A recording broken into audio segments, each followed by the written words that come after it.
Well, for someone behind bars, phone calls home are virtually the only way to contact the outside world. But those calls to friends and family are costing a pretty penny in state prisons. This graph puts it into perspective.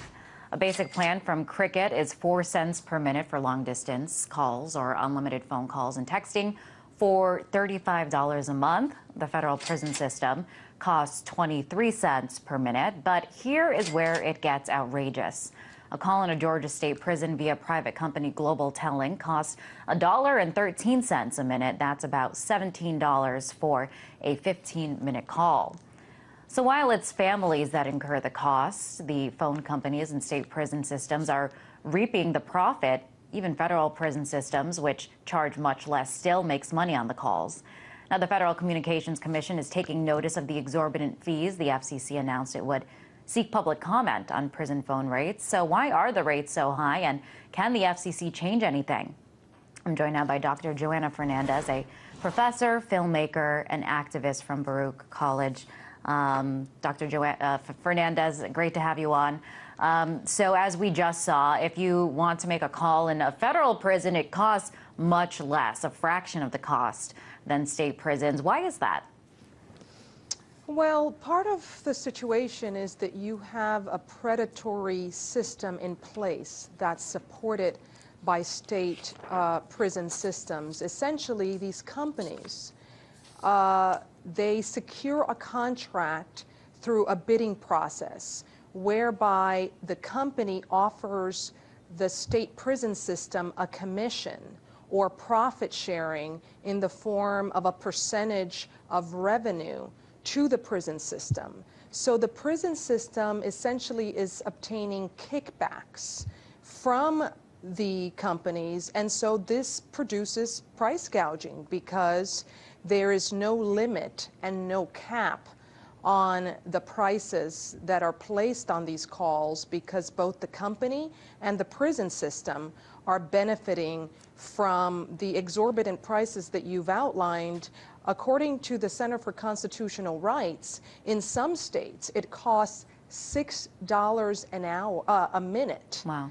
To make a call, and usually the calls to prisoners are no longer than 15 minutes. So that statistic you mentioned of $17 an hour is in Georgia, but in a place like Massachusetts, for example, the price is $2.36 for a minute. Sorry, I said an hour, a minute.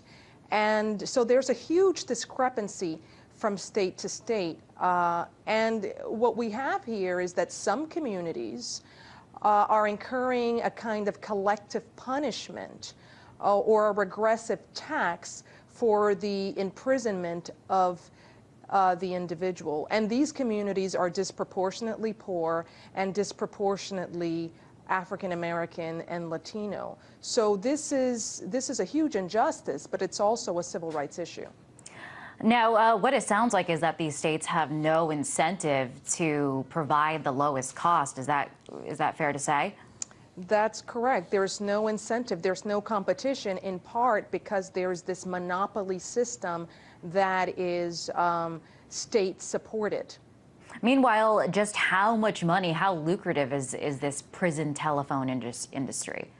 It's $1 million industry. There are 3 companies that control 90% of the market, the largest being Global Telling, and the profits that these companies are bringing in yearly are upwards of $500,000. I think it's close to $700 million in profits. Wow, and meanwhile, families are oftentimes the people that are picking up these tabs, and they really do not have a choice in terms of choosing a different provider and making their phone calls. They have no choice, right?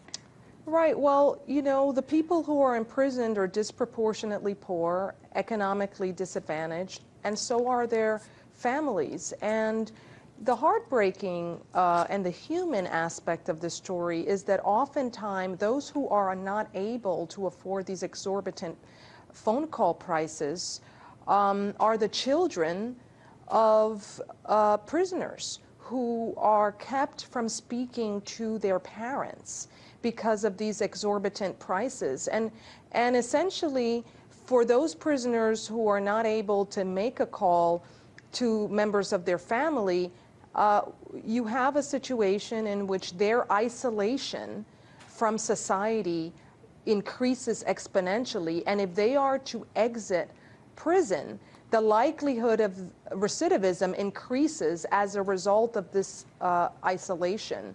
And there are plenty of studies that suggest that prisoners who keep in touch with their children and with their families are less likely to go back to prison. So this is really a profiteering system, a racketeering system that really only benefits the companies. It doesn't, and three companies at that. It doesn't.